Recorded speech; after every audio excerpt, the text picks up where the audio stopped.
Welcome to the Pint and Click podcast. I'm Dave. I'm your host for today, and I'm here with Tony as always, and Jamie. Welcome back, Jamie. Thank you. It's good to be back here in front of the microphone. All right. This is a podcast where we talk about all things media. We talk about video games. We talk about movies, books, music, you name it. Today, we're even going to throw a board game in there. But first, we're going to start with Tony. Tony, what are you going to talk about today? All right. I'm talking about a nonfiction book called The Art of Learning by Josh Waitzkin. The subtitle, to give you a sense of what it's like, it's a journey in the pursuit of excellence. This book, though it seems like it would be a typical self-help book or like an instructional book, or maybe even academic in some ways, it's actually a very personal book. And I found it to be absolutely entertaining because of the fact that it is a story about this guy who is a chess grandmaster, but he was a prodigy from youth. Mm-hmm. And his journey, not just studying chess, but once he became a teenager, and actually I think around the age of 20, he actually realized that he was really interested in Tai Chi and actually went on to study Tai Chi in a competitive format, which is like a push hands tournament, push hands martial art. And he ended up being a world champion in that as well. Wow. Through extreme rigor and through finding some of the best teachers in the world. It's really quite the incredible story. It's great because he breaks it down from a very personal level. He has no, allusions to him being particularly gifted in any way. And one of the first things he establishes is that his way of learning anything is it's always going to be an incremental thing. It's not that you're born with it. Mm-hmm. So that starting out as an introduction was really cool. And then just seeing his journey through chess was also really interesting because, a young chess master is really kind of, you raise your eyebrow at that. But there was also a movie made about him, Searching for Bobby Fischer, was written by his father, and then, they started as a book and then was turned into a movie. Mm-hmm. So he already, as a kid, achieved fame and was kind of the target of all sorts of paparazzi and everything like that. So how he dealt with that, how it changed him as an artist and as a competitor was also part of this story. So it's his tale of growing up, but it's in a lot of ways, it's every step along the way, lessons he has learned. And I would say that the chapters are really compact in that they read really quickly. You're able to really get a lot out of it, and really it takes you in through the anecdotes, but then it's personal in the sense that he acknowledges all of the individuals that he trained with and that have helped him along the way. So, I don't know, really fascinating. And I think the main things I'm taking back from this book, I read it on a recommendation, and I don't know, I wasn't looking for anything in particular from reading it. I've been interested in Tai Chi, and chess as a competitive thing just always has seemed interesting to me, enjoying strategy games and whatnot. But I really took back that high-level competition is more about presence of mind, and it's beyond just all of that practice. It's really interesting how he focuses so much time, I would say even more than half of the book, on what makes great players into the greatest players. And it's getting that one last shove past this limit that people are, it's really a performance psychology kind of book when you get down to it. So controlling your emotions, how do you deal with bad plays or foul play or dirty tricks and things like that?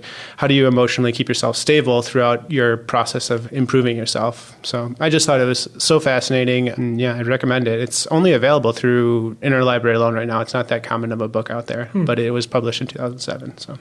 So it sounds like a kind of an inspirational memoir. Would you say that parts of it, the parts that you were saying were more about performance psychology and things like that, are written outwardly as to be these are the steps that you can follow to kind of push yourself to that next level in your own work? Or is it all these are the things that I did, not necessarily speaking to a direct audience? Right. Yeah, it's not written necessarily outwardly. As you put it, he kind of, at the end of the book, says, well, if you want to become good, you're going to have to find your own personalized approach to it. These are just the way I did it. Okay. So, there aren't really, a summary at the end of the chapter on things you can do right now to be better. It's more this is one method. Another example, for instance, is he has a method of slowing down time, is what he calls it. And it's funny because this book came out, a little after The Matrix. So he, mentions, this guy did this Matrix move or whatever. But slowing down time is essentially his way of explaining how people of a lot of experience can take in a seemingly large amount of information, but really they're just breaking it out into chunks, and they've seen all those chunks before. So it's them just processing it very quickly and making a lesser competitor that might be overwhelmed by a situation making it look easy. So like speed chess and something like that, you can essentially chunk different things into like moves or things you've seen before on the board.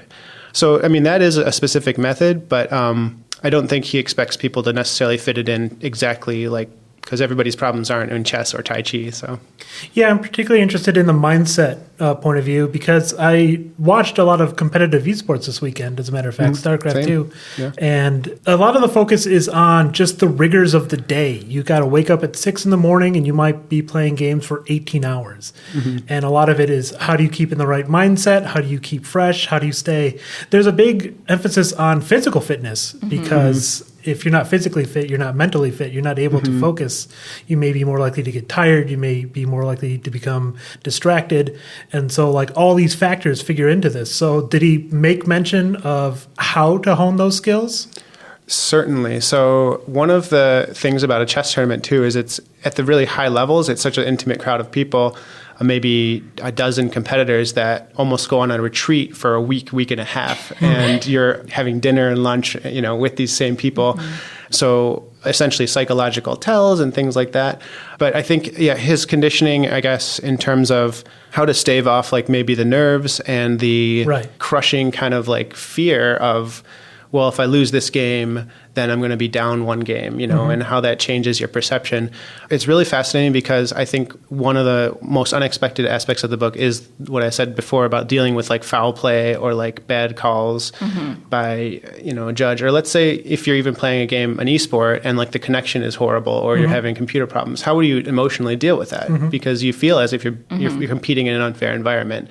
So the cool thing about this book and the fact that he was able to use like Tai Chi as an example is like he kind of recommends using opportunities where your opponent expects you to be flustered to your advantage, because if you're not, then you have an advantage. So he also describes it as like kind of embracing a mystical element of competition, as if you'll have such a greater advantage because they'll expect you to be flustered if they think that you're on tilt, but you're really not on tilt. So that's fascinating. Yeah. Did you feel like it definitely had more of an Eastern type of mindset or influence? Certainly. I mean, he quotes and is very fond of Jack Kerouac, but also like the Tao Te Ching. And so Taoism and Tai Chi are very closely. But he also highly recommends like meditation and talks a little bit about how you can do that and incorporate it. And Tai Chi is a form of meditation, standing. So this is more tangential, but as I've been watching obscene amounts of the Olympics lately, always the commentators, when someone falls, especially during gymnastics and things like that, they're like, oh, they just couldn't settle down their nerves. Oh, they didn't come in with the right mindset today. I was like, how much of it is actually their mindset and how much of it is actually you're like tumbling along this 4-inch wide balance beam? Like you're going to screw up some of the time no matter what your mindset is. I wonder that all the time watching professional football when they say, oh, they feel like they have momentum. I'm like, really? Is it really a feeling? Or is it the skill of the players? And, once in a while, someone's going to catch a ball or drop a ball. Yeah. It's not how they felt inside when they caught the ball or didn't catch it. But this book maybe suggests that it is about keeping the right mindset in the face of what might be on the outside a small thing like losing a game or dropping a ball. But on the inside, if you let it get to you, maybe it's going to ruin your weekend and you won't be able to win any more games. Yeah.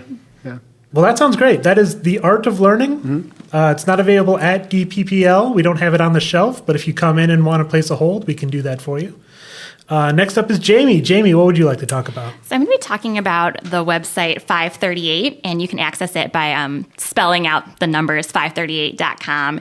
It's a website that was founded by Nate Silver, who's a data analyst, statistician. It was founded in 2008. Right now it's owned by ESPN. At one point it was independent. At one point it was owned by the New York Times.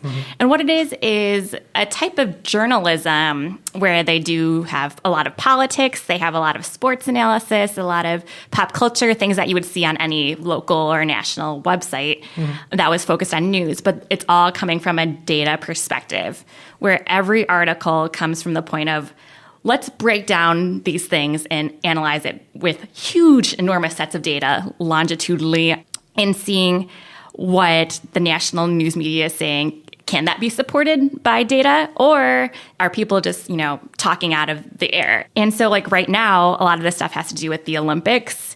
or the elections and things that are just very popular, but coming at it from filtering through troves of data.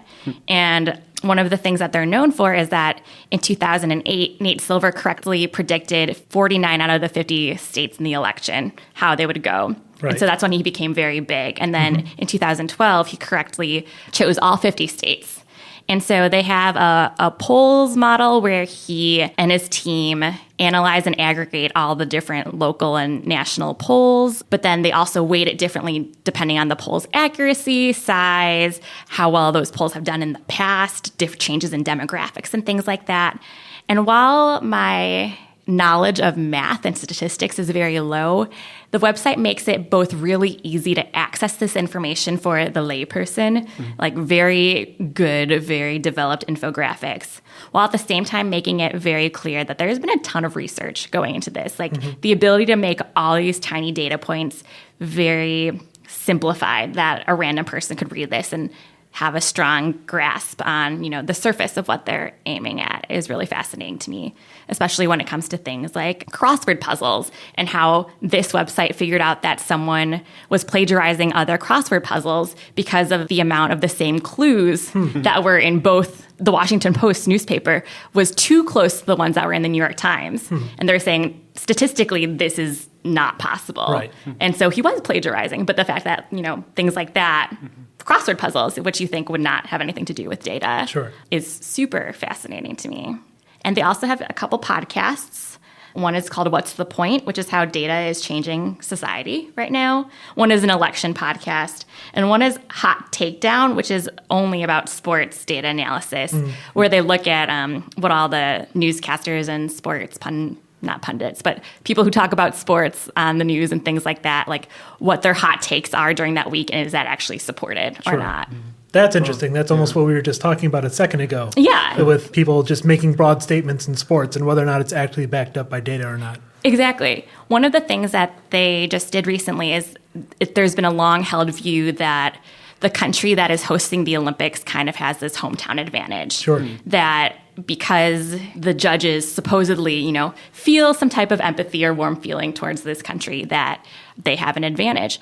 But they did all this analysis, which shows that because the countries that usually do host the Olympics naturally have way more athletes competing than the countries who do not. In the past, people who have been comparing host countries versus not host countries, while they're saying, the non-host countries are inherently different than the host countries. Okay. And also showed that because the host country automatically gets an entrant into every single sport, they just have way more athletes.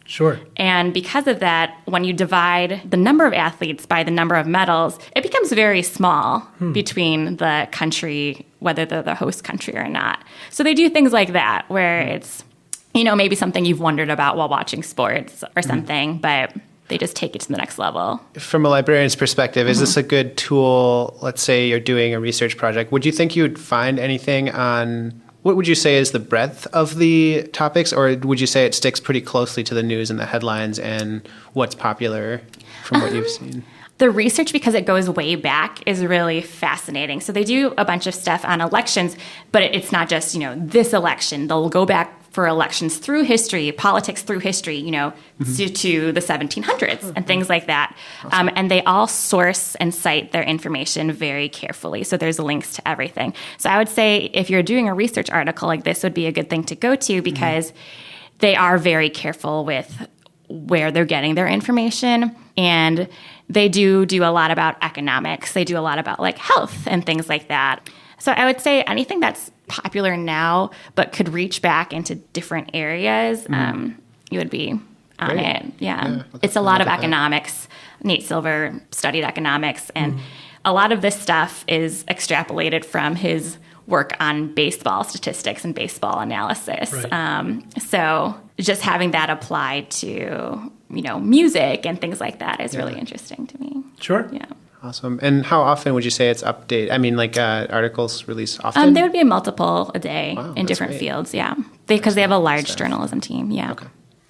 All right, that's 538.com. And spelled out, not the numbers. Just Spelled out. Yeah. All right. Thank you, Jamie. Okay. Now I'm going to talk about a board game I played this past weekend called Captain Sonar.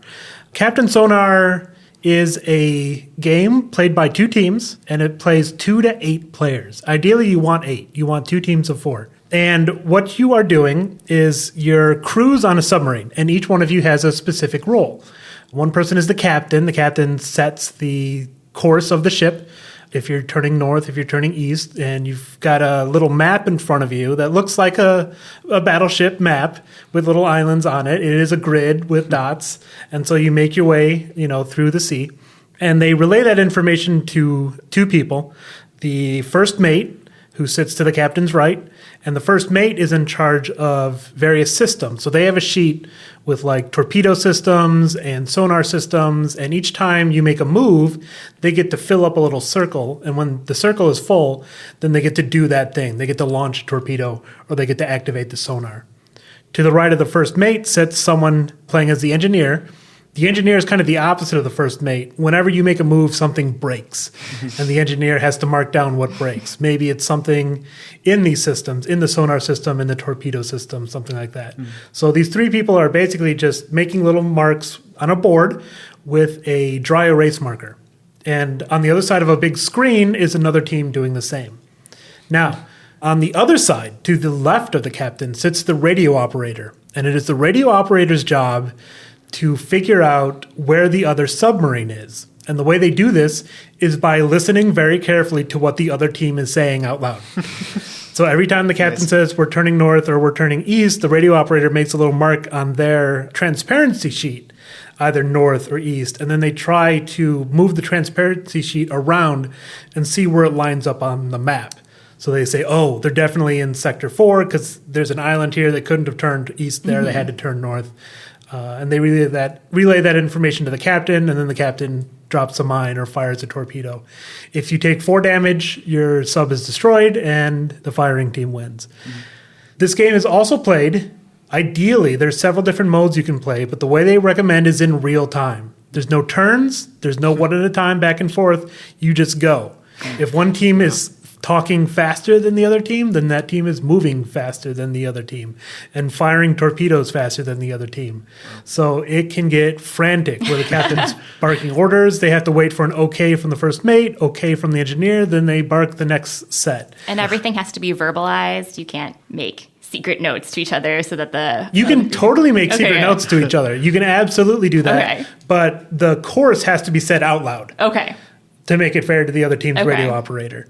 Where you're, like, what system you're charging up and what systems are damaged, those are secret from the other team. So they don't know if your torpedoes are damaged or not.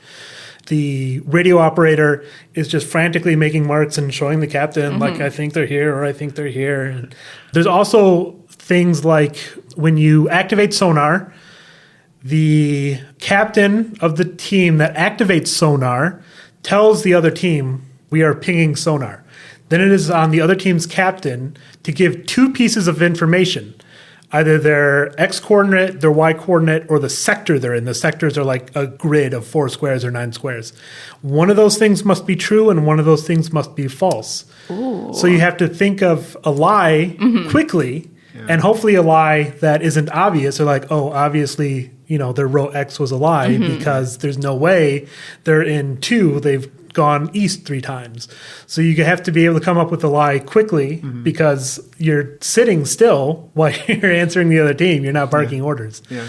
This is making me feel stressed just listening to how this is playing. It was intense. Everyone was on the edge of their seat. Everyone was doing their best to listen and to speak up. Everyone was just terrified that they definitely know where we are. We're definitely going to get blown up. It was a lot of fun. That's also because my team won pretty handily, maybe. We took no damage. The other team took 4, so maybe I feel real good about this game. I'm coming off of Gen Con, which is a convention for board games and role-playing games and things like that. Unfortunately, I didn't get to play this game at Gen Con. I didn't see it. But when I came home and I read articles about Gen Con, this was apparently the event. This was the one people were talking about. This is the one that people were writing about. Oh my God, did you see them playing Captain Sonar? I'm like, oh no, I didn't. I missed it. But I called my local gaming store. I'm like, do you have this game? And they said yes. And I had a barbecue coming up. So I'm like, perfect. I'll buy it now and I'll play it this coming weekend. And it was a blast. It's very friendly to people who, I'm an extraordinary board gamer. I play the most difficult board games I can buy, the most expensive boxes I can purchase. This game is super casual in terms of learning the rules. That's great. You don't have to spend an hour and a half going over the rules. There's a game similar to this, actually, called Space Cadets. And Space Cadets, by the time you're done explaining the rules to one person, the other person's already forgotten what the role is. This one's very simple. You know, the engineer is make a move, put an X. Make a move, put an X. Those are the rules. You know, the radio operator, while they have a tough job, their job is just, you know, follow the marks. When he says north, mark north. When he goes east, mark east. That's the rules. So if you're looking to play a game with people who don't play board games very often and are looking for something new, this is great.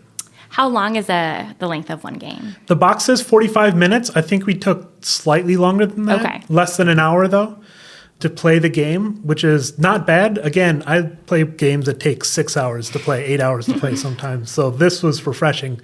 Something casual, something simple, something my girlfriend played. She never plays games with me because she hates the games that I like to play.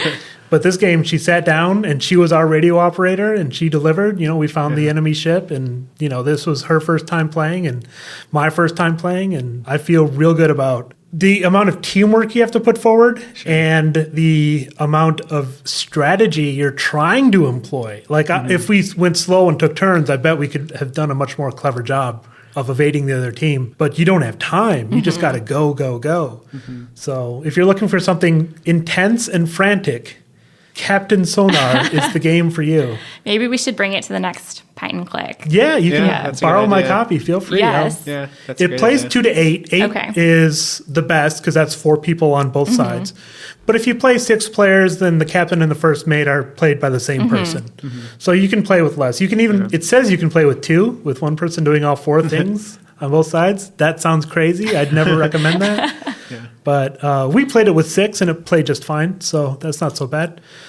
In terms of strategizing, I mean, it's not all on the captain. It's like some kind of a synthesis between the 4 of you, or is it the decision making is generally split second and one person is like, I'm just going to do this? Is that, you know, without asking for approval? It's a couple of things. So the captain sets the course, and that's a lot of the strategy. You have to move in a way that doesn't give away your movement somehow, and that's very tricky. And they're the ones who, when you activate sonar or when you activate a drone, the captain has to answer. So it's on them. The lying aspect of the game is on the captain. Okay. Now, the first mate and the engineer do a lot of working together because the first mate charges up systems and the engineer decides which systems go down for repairs. So the engineer and the first mate are constantly looking at each other's sheet to make sure that they're not charging and destroying the same system at the same time. And there's also things like you can emergency surface to do repairs, and if you do, there is this elaborate tracing game that you have to play in order to repair your submarine. You have to trace around the submarine. Each person, you hand the sheet down and they trace around. And once you've traced around the submarine, which basically just buys time for the other team, right? Then it comes back to the engineer and you can dive again. Very fascinating. So that's Captain Sonar. It's from Asmodee. It's available at our local store, Games Plus, in Mount Prospect, but you can buy it online. I'm not sure if Amazon has it yet, but Cool Stuff Inc. and Miniature Market, the big board game websites, they both have them in stock. And maybe we'll have it at our next Pint and Click board game night. Okay, so next we're going to talk about Stranger Things. Stranger Things is a series on Netflix. It came out July 15th. It's 8 episodes. They're each about an hour long if you're interested in watching it. We are going to talk about the series in its entirety. So there will be spoilers. If you want to watch it, maybe go watch it, come back to the podcast. Or if you're just interested in hearing the entire series, then that's what we're going to do. Unfortunately, I'll admit I did not watch the series, though it was assigned to me to do so. Luckily for us, our producer/editor Charlie is here, and he has watched it, so he bails me out. And so I'll be abstaining from most of this conversation, except for maybe some excited questions or confused utterances. So we're going to start off with Tony. Tony, tell us about the first episode of Stranger Things. Sure. So Stranger Things starts out in a lab where they're studying some kind of anomaly. And there's very little else is known about what could possibly be going on in this lab that is terrifying this man running for his life. But then it quickly breaks to, I believe, a game of Dungeons and Dragons where 4 people like us, but kids, sitting around a table. The music and everything, the mood set is grim because they're facing off of, a terrible demigorgon creature that is terrorizing them.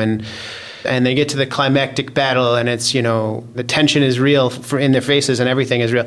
But, they roll the dice. Unfortunately, they have to resolve it later because it's time for the kids to go home kind of thing. They're biking home, and one of the kids ends up on a different path to his house and finds the house empty. And he knows something deep inside him tells him he's being stalked by something terrible. We associate it maybe with the demigorgon, maybe with, the thing that was in the lab earlier. But he runs for his life, searches for anyone. But no, he just goes straight to the shed, grabs his shotgun, is getting ready to defend himself from whatever this might be. And, remaining parts of this episode, what happened to this kid? Where did he go? We just know that he ran to the shed and he disappeared. Mm-hmm. It features a narrative of Jim Hopper, a police chief who's investigating this missing child, and then the mother, Joyce Byers, who is frantically also doing her own searching, and is played by Winona Ryder. She's actually one of the central characters of this story, and the way it develops is one of my favorite things that I'm hoping we get into during this discussion. And also the brother of the missing child, Will. The brother's name is Jonathan. So it really does follow a number of stories.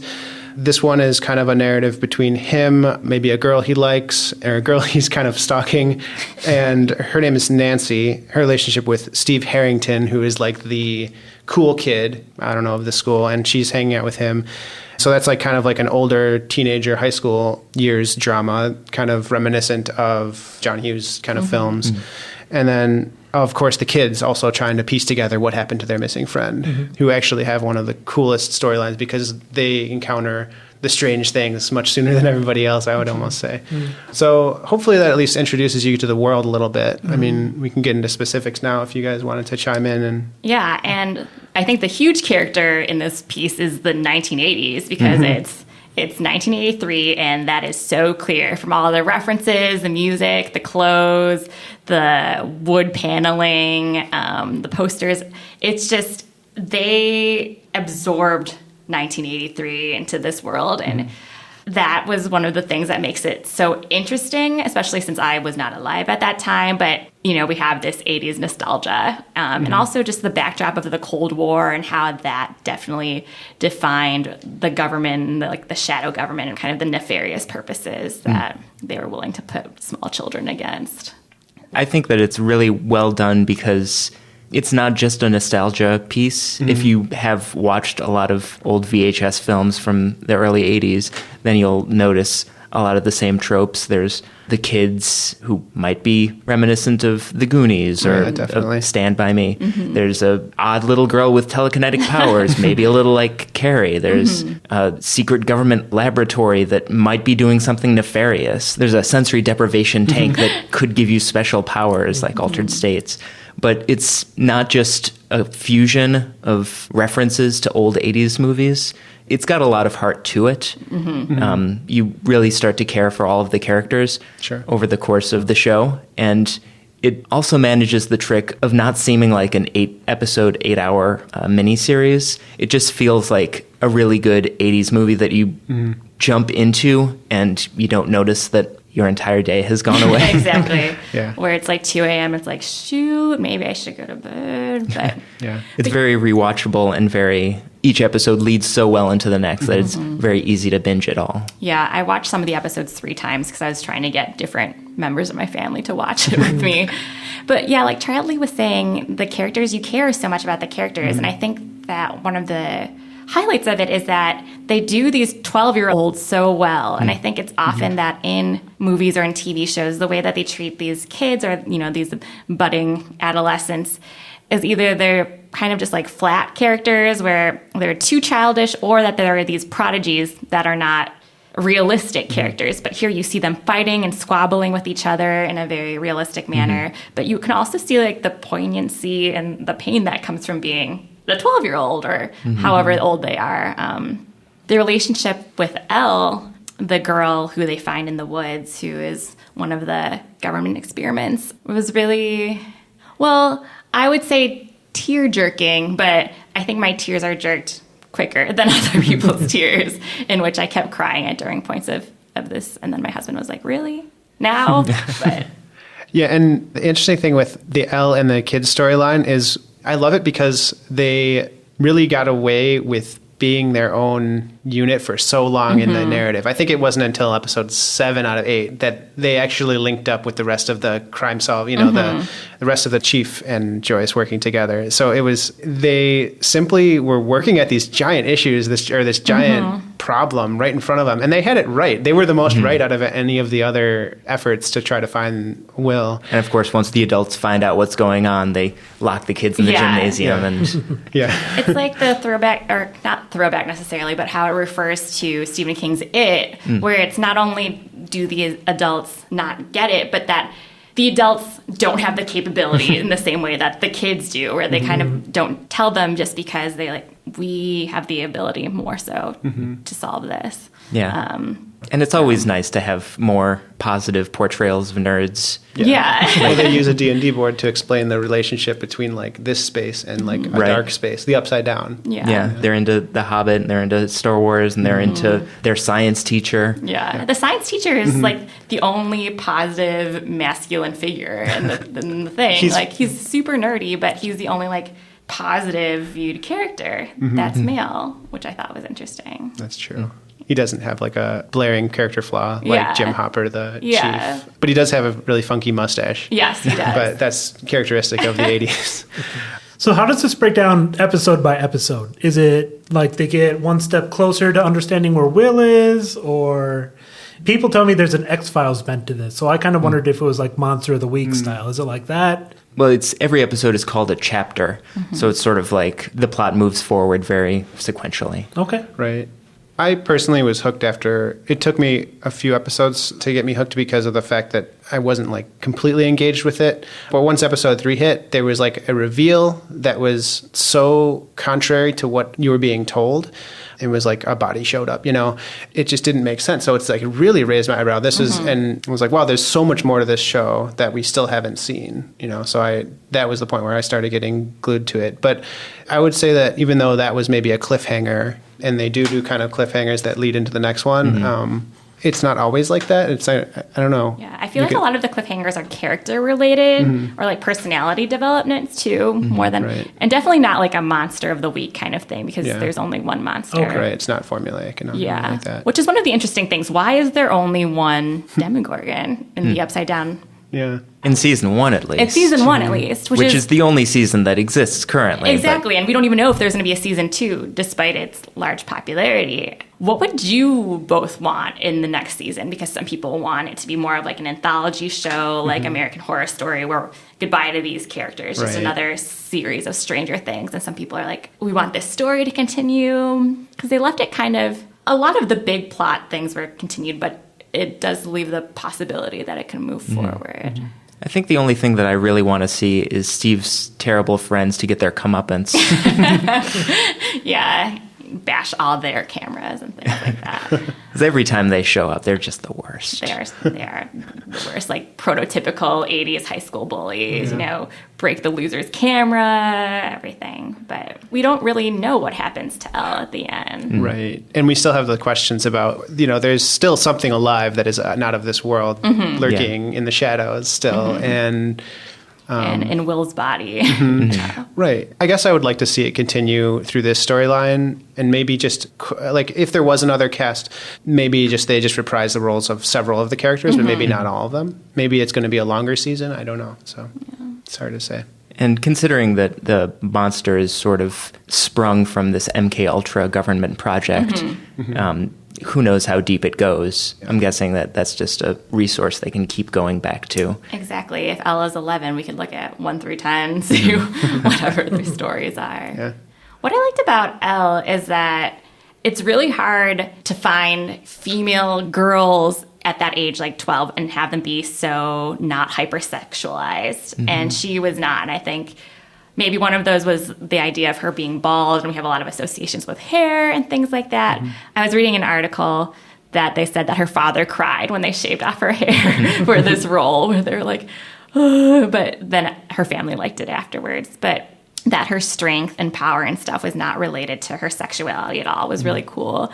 And that she just kind of had this androgyny that in a female character is usually not, does not possess, I guess. And they even highlighted that when they put her in the blonde wig and the dress and the makeup, and they take it off and they're just like, you look prettier without it. Yeah, they did a good job of making the blonde hair seem as if it was like a hat on her head. Like it was definitely like a costume that she was wearing as a character. Yeah. That was really smart. Not like in the 90s teen movies where it's like, oh, nerd gets the makeover. Oh, she looks so much better now. Take off those glasses, you know. Yeah. And the character of Joyce Byers, where the whole world literally is against her, even like the police chief who wants to help is really unable to, because the things she's saying and because of the things she sees are just so out there. I don't know. For some reason, I delighted in that uncomfort of the way that, by all accounts, she was crazy. I mean, she like took an axe and would sit on the couch because a monster came through that wall, and she was waiting for it to come back.